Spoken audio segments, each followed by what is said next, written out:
What is going on, you guys? Steven here. Today I'm bringing you guys a brand new video. I hope you guys are all having a great day so far. However, you guys saw the thumbnail and the title. You already know what I'm doing today. I'm giving you guys an updated look at my airsoft collection. Now I'm gonna be honest with you guys, this is the second time that I'm filming this, and if you guys see the thumbnail and it's all the boxes or whatever and it's outside, it's because the first time I filmed it outside. However, I got back on my computer, I edited about half the video, and I don't like how it was turning out, so I deleted all the footage and now I'm back to square one. Anyways, you guys, let's go ahead and get into this. I know that's why you're here. You don't care about seeing me talk. You don't like looking at my ugly face. I understand. However, if you're new and you haven't already, I'd really appreciate it if you click that subscribe button. Alright, the channel is going really well right now. I love each and every one of you. Their support right now is unbelievable. So thank you. And also, if you enjoyed the video, go ahead and smack that thumbs up button, alright? Alright, why don't we go ahead and get started. Alright, so here it is, my entire collection. I have everything laid out on the floor, and I actually forgot to mention something before we get into this, is that I will have every video that I've done on each one of these in the description. So if you want to see a review of one of them,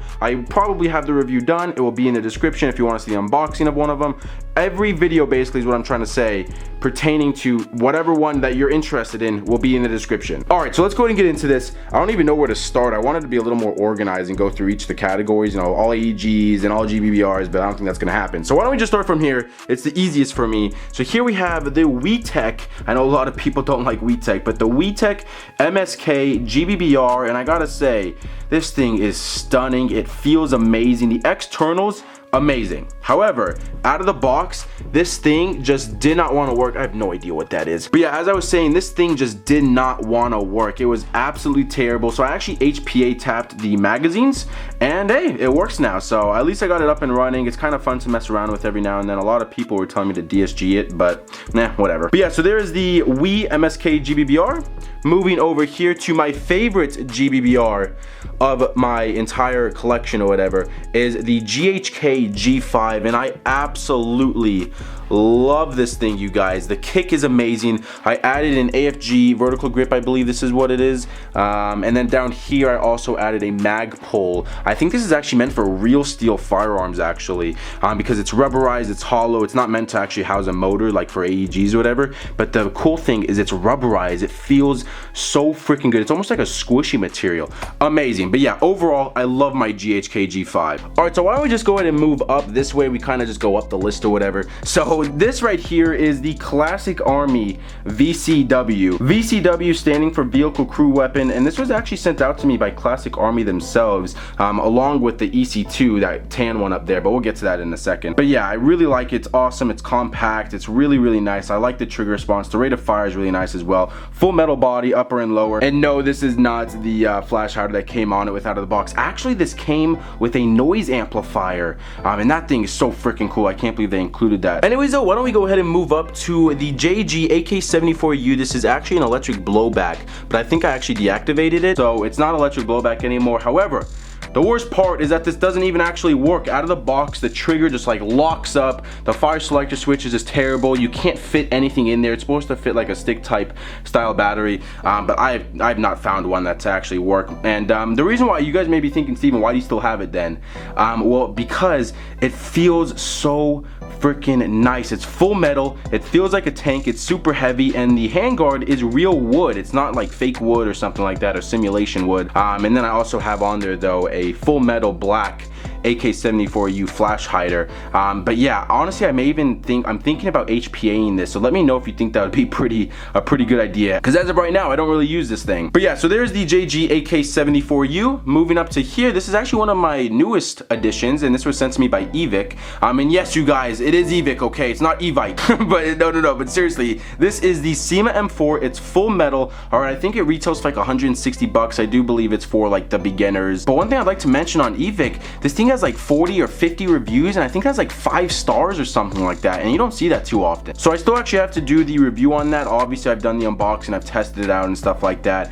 So expect a video on that fairly soon. This should have been not a long time ago. But anyways, okay, moving up to the next item here, we have a Lantern Tactical Gen 1 M4. This is the original Gen 1 M4 from Lantern Tactical, and back then it was actually pretty good. It wasn't too bad until you compare it to the Lancer Tactical Gen 2. Oh my gosh, it's a night and day difference, you guys. If you're looking at getting a Gen 1, don't, okay? Spend like $10 more and get a Gen 2, because I think back in the day this retailed for $99 and this retails for $109. So $10 difference, and that is a way better. Don't get a Gen 1, okay? Get a Gen 2. But yeah, so I pretty much just covered both of them. So why don't we go ahead and move on to the next item here, which was my primary until I got my hands on that, but we'll get to that guy in a second. So getting back to this guy, this is the KWA KR12, and it actually doesn't even have a flash hider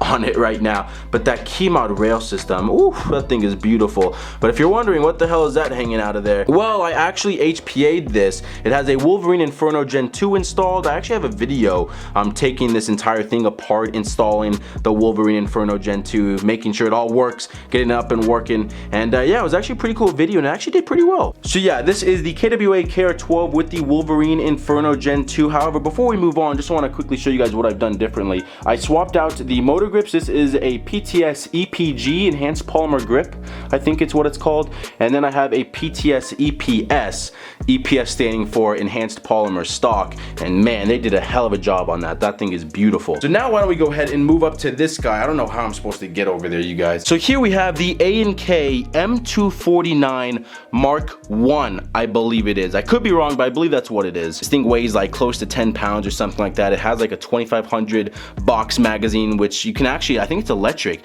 You have batteries in there and it winds it up itself. It comes with the bipod, and you know, I haven't really done anything to this. It honestly just collects dust. Nevertheless though, I love having this in my collection because it's so unique and it's just awesome. Come on, are you gonna tell me that's not awesome? All right, so yeah, that was the A&K M249 Mark 1. Let's go ahead and move to this side now, starting with a spring shotgun. It's a pump shotgun right there, just like any other pump shotgun.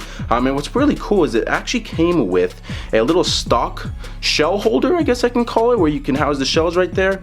It's a tri-shot shotgun, and I haven't even said the name yet, but this is the ASG tri-shot SAS shotgun or something like that. It's really, really cheap, you guys. It's not like some spectacular expensive shotgun. I believe it was like not 60, yeah, maybe $60, maybe $65. So yeah, it was relatively cheap. It's made out of plastic. I will say the pump feels really nice, as well as the grip. It's like a rubberized texture. But yeah, I haven't really done anything to that as well. It's bone stock. All right, so next up we have the Lancer Tactical ARC. The internals are actually done by that company right there, Lonex, if you can read that, if my camera focuses. There we go. But yeah, I gotta say, you guys, Lancer Tactical, they did one hell of a job. It's so nice. The externals feel absolutely phenomenal. The internals, the trigger response, the performance, all that is also really nice. The only con I have with this guy is that it is super heavy, and some of you may not even think that's a con,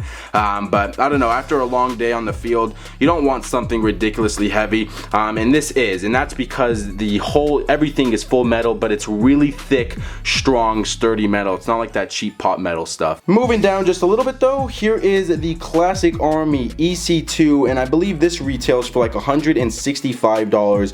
It's made out of polymer. It's not a full metal gun. However, the internals are out of this world. I would highly recommend checking out my review on this guy, where I show you the performance, I do the review, all that good stuff, because the performance is so nice. It comes with like a 6.03 Type 4 inner barrel. It comes wired to Dean's out of the box. It also has a Dean's to Tamiya connector, so if you don't have Dean's batteries or whatever, you can run normal batteries. It comes with, I forgot the gear ratio, the gear set, but the rate of fire, oof, it's crazy. It's literally a laser beam. So I highly recommend this to beginners if you don't mind spending $165. Moving down though, here we have the JG T3 MC51G, and I've had this guy for so long, you guys. I probably had this for like a good 3 to 3.5 years or something like that. And to be honest, I don't think this thing is LiPo ready out of the box, but I've been running, every time I mess around with this thing, I just play around with it in the backyard or something like that,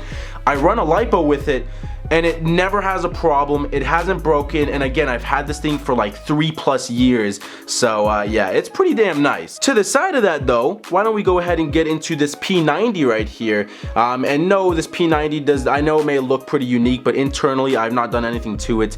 Externally, I do have the X-Tech X3300 tracer unit. However, it's mostly just there for looks, to, you know, look like a mock suppressor. And then I do have a red dot set up there. Then I have the Echo 1 P90 to M4 maggot conversion kit, which I think looks pretty nice, but some people don't really like it. They say just stick with the P90, the classic P90 look, but I don't know, I think that looks pretty nice. But yeah, so there is the JG P90, nothing too crazy going on there. So why don't we go down though and move to this guy. So this is the G&G AARP9. This was talked about like crazy when they were releasing this thing, giving us like little teasers and stuff like that.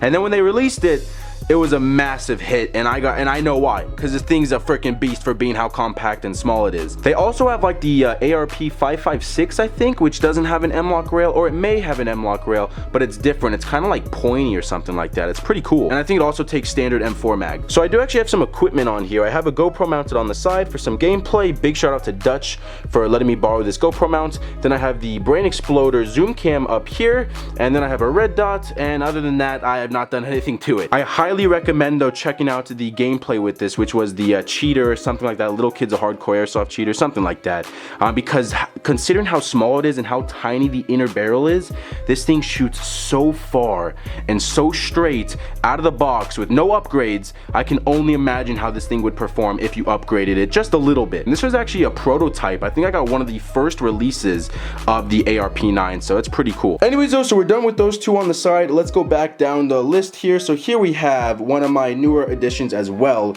This is the ASG Scorpion Evo BET. Obviously you can see the integrated suppressor, you see the M-LOK rail, and this thing is just as nice as its basically little brother, but it's technically the older brother because this came out first.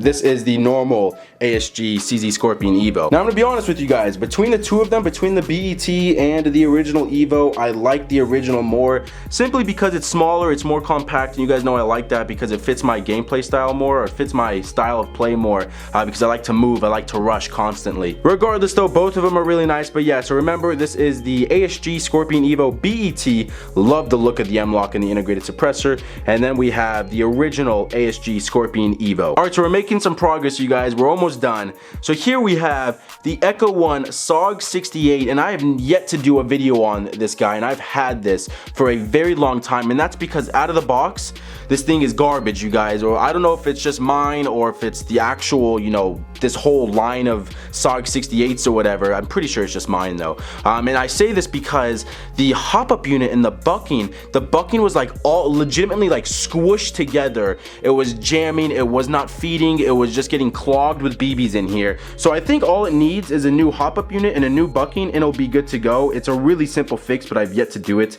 because I don't know, I just don't really like this to begin with. I would never run this, but you know, it's still fairly cool. It's a little more unique. It's like a Vietnam style M16 or whatever. But yeah, so there's the SOG68. Moving down to the last kind of SMG, you know, longer thing, because all we have left here is pistols or whatever. So here we have a Gas Blowback. This is the H&K Gas Blowback UMP, and I love this thing, you guys. This and the GHK G5. I like the GHK G5 more, but this is still really cool. It has some awesome kick. I believe I actually have like 2 or 3 magazines for this thing because I really do like it. And the only thing I've done to this thing is I've added a Strike Industries foregrip right here, which is actually surprisingly pretty comfortable, and I think it fits the look pretty well. I don't know, let me know what you guys think. But yeah, as I said, other than that, that's the only thing I've done. Everything else is absolutely bone stock, because let's be honest, you don't need to fix what's not broke, right? Anyways though, so there is the Gas Blowback UMP. Now we'll get into the pistols here. This is the last stuff we have to get into. Let me just straighten that out a little bit.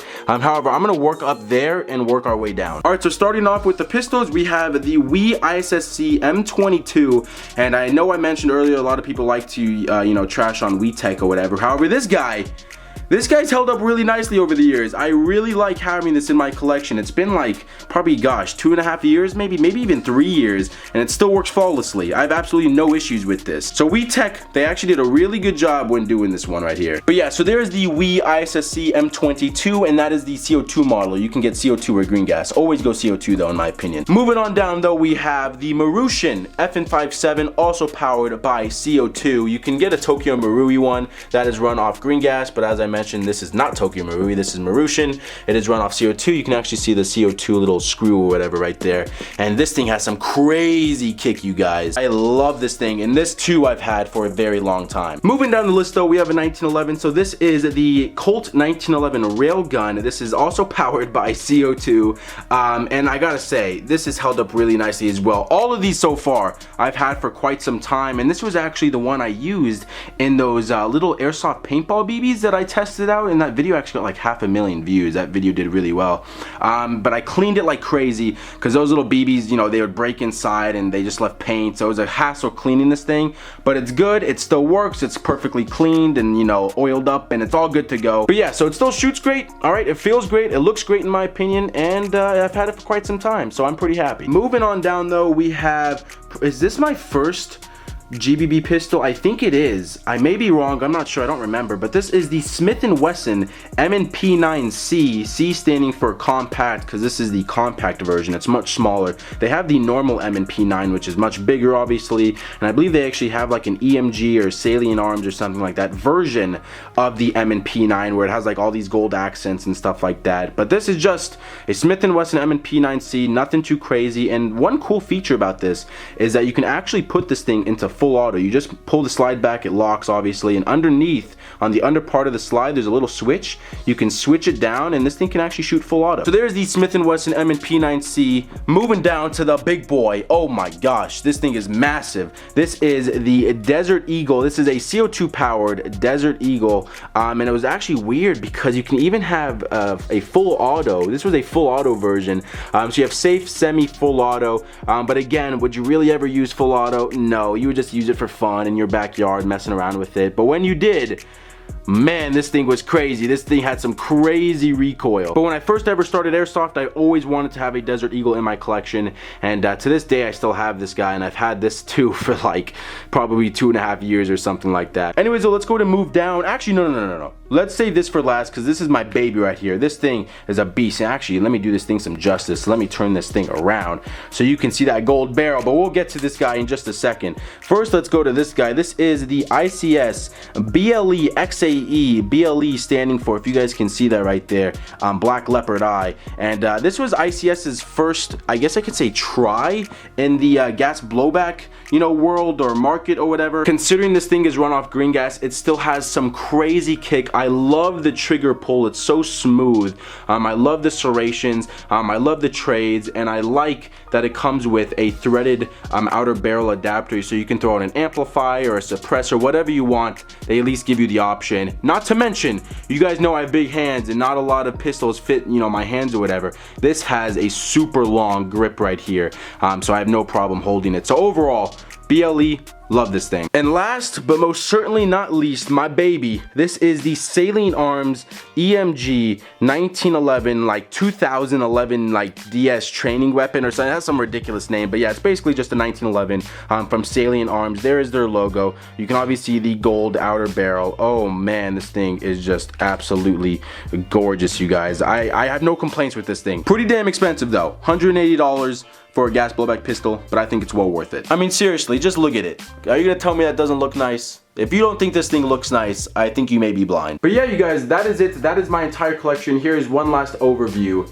of everything just laid out on the floor. Alright, you guys, so I'm back here in front of the camera to wrap this video up. I hope you enjoyed. Alright, I still have everything on the floor. This is gonna be a pain to put everything back. But yeah, so I hope you guys enjoyed the video. If you're new, again, please click that subscribe button. I'd really appreciate it. And if you enjoyed this video, go ahead and smash that thumbs up button. And if you're still watching me right now, you're looking at this ugly face right here. Alright, I know it's painful. It's pretty damn painful. But if you're still here, all right, you're still watching me, do hashtag comment down below late squad, hashtag late squad, okay? That will let me know that you stuck around to the end and that you guys are the true fans, true MVPs, all that stuff, all right? You guys are the real ones. Anyways though, that is pretty much it, all right? I'm not just gonna keep rambling on. So again, I hope you guys enjoyed this video. Thank you all so much for watching. I hope you guys have a great rest of your day, but until next time, I'll see you guys in the next one.